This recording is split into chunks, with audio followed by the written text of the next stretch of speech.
Well, hello everybody, and welcome back to G Bear's Off-Grid Ways, a homestead in the desert. We're in the garden house today, and it is July 24th, 2019, I think. I lose track of the days. That's a good thing. All right, so here we are out in the garden house, and I had a request about showing how to pollinate using a toothbrush. Well, first of all, one thing you want to get is a fine toothbrush, a soft, one that's soft. It's got to have fine bristles on it. You see how mine are a little spread out? That's because I've been using them. And all you have to do with this is make believe that all those little bristles are insect legs, like the bee's legs. Okay, so here's a flower on the cucumber plant. So what you're going to do is you're going to come over and just tap it into the flower, and that's going to pick up some of the pollen from the flower. Then you're going to go to the next flower and do the same thing, and do the same thing to all the other flowers that you see. Now, there's a few more up here I'm going to get. So while we're here, so I'm just going to tap it in, tap it in, tap it in. Now, people go, well, do you have to have a different one for each plant? No. The bees don't change legs when they fly from one plant to another. They don't care. The plants like it. So you come to the next plant. Now we got tomatoes here. We're going to do the same thing. We're just going to tap it in, just like the insect or the bee landed on the flower. Okay, so that's what we're doing. And you don't have to be real rough about it, just kind of gentle. And you notice I'm just using basically the tip right now. For larger flowers, you can actually go inside with the whole bristle and move around inside the flower. I might have some here, but it's later in the day, so they're all kind of closed up. Early in the day when they're open is when I would do those. Those two little tomato plant there's are really coming up, so I got some new tomatoes going in. All right, so let me get a couple more of these while I'm at it. I'm going to come over to this tomato plant and pollinate a couple of flowers here.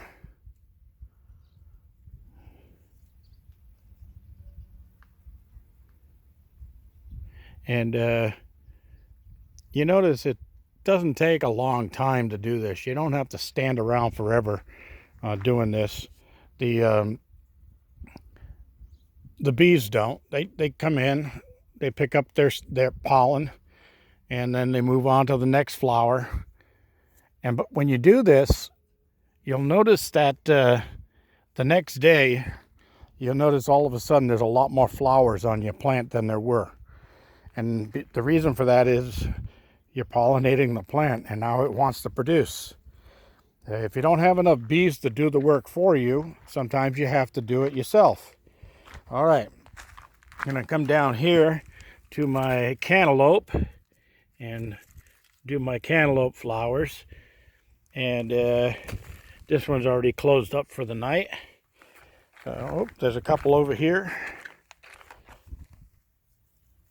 And we'll get those and those. Yep, that's my watermelon plant and my cantaloupe plant.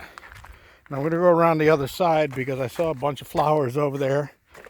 And I just did this yesterday, but it doesn't hurt to do it again. The bees don't take a break. They come around every chance they get to get into that pollen so they can make honey. All right. Did you hear that, honey? They're trying to make you. All right, let me get a couple more flowers here. And since I've got the toothbrush out, and you don't have to do this every day, but if you want to and you have the time, go ahead and do it every day. Same thing with peppers. I got pepper flowers over here. I just go from the tomato plant right to the pepper plant, just like a bee would. Ain't bee. What is it, Opie? All right. Got it all. And, oh yeah, I've got some little ones over here. I may as well hit those while I'm at it. And yeah, I know you can shake a tomato plant and do the same thing, but this is more gentle and it's more natural. So anyway, that's going to be it for today on the pollination. And I hope that explained it to you, how easy it is to do that. And I transferred water out here today. I brought it down from my blue barrels up there around the container, and I brought it all down to my garden house. This tank is full, that one's full, that one's full.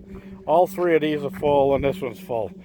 So I got all my water transferred down here, and I still have about 200 gallons left in the blue barrels before I even get into the main water that I'm using for my cabin. So I should be okay.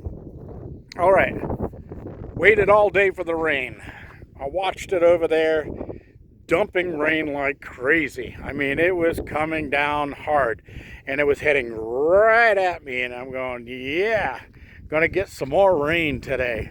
Well, right about, I'd say about a mile out, it just petered out. It dumped all of its rain over there, and the clouds came over. Here they are right above me, moving overhead, but they're all out of rain. I didn't get anything out of this run, but I guess I can't be stingy. I did get a little more than a third of a barrel on that barrel. I haven't checked the blue barrels. I've got a measuring stick that I dropped down in those to check. This one, like you saw yesterday, is almost full. So I'll be able to drain some of that off and do some plant watering with it, and so forth and so on. All right, well, that's about all. Girls are all hunkered down. The little birds, they've taken up residence here. I've probably got about 200 of those little guys around here, and they come every morning and every afternoon, and they eat up all of my chicken feed.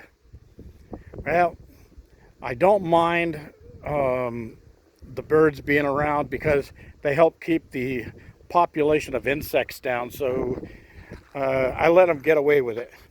But all I have to do is clap my hands. They all take off in a big rush, and they fly in a herd all the way around. Well, I guess it's a flock, right? Yeah, unless they're sheep. No, they're not sheep, birds. All right, so that being said, and gone through everything, one other thing. I got up today, and when I was going out to the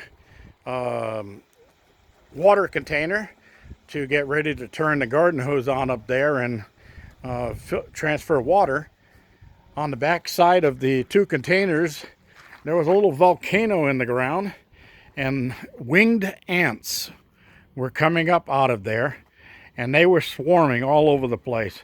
And they were trying to get under my containers because I have wood floors in the containers. And I don't know what it is about winged ants. You can look them, Google them. It would be Mojave Desert winged ants is what you want to Google. And you can learn about them. They're sometimes confused for termites. But these guys also get into the wood. But they really like wood that has oil and creosote in them, which is a strange thing. And just like termites, they come up out of the ground with wings. They fly very erratic all over the place. They swarm, and then they lose their wings. And then you're going to have multiple queens coming out. Here's one of them right here that's lost its wings, going across my porch. And I pink panther them. Dead ant, dead ant, dead ant, dead ant, dead ant, dead ant, dead ant. Anyway, what they do is they come up and they lose their wings, and then they go around looking to establish new colonies. And I have enough ants around here. Fire ants, large and small. And they were all over the place here. They were all over this wall. And I came out with my bug spray, and you can see them all dead down there. Tons of them dead. And yeah, they were all around here, and there was a whole bunch of them here, but I killed them all, and the birds come by and eat them. And the hole that they were coming out of was right there. And you can see some ants still around there. And I put some ant poison on there. So these ants have to eat that poison, and they take it down into the colony and they kill the rest of the colony. But what a mess. I mean, they were all over the place. Irritating as heck. All over the backside of this board. And they would try to get underneath my container because these things have wood floors in them. And they'll get into that wood floor and get ready to do a new colony next time.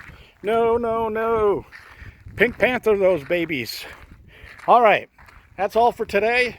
G-Bear reminding you to give me a thumbs up down there, please. Don't forget to subscribe. Don't forget to save videos that you want to save. Don't forget to share videos with friends and family. And anybody else that you feel like sending a video to. Yeah, I was going to say harass, but you're not harassing them with my videos. You're giving them something they like. So you may not want to do that to somebody you hate because they might like you. All right. G-Bear signing off.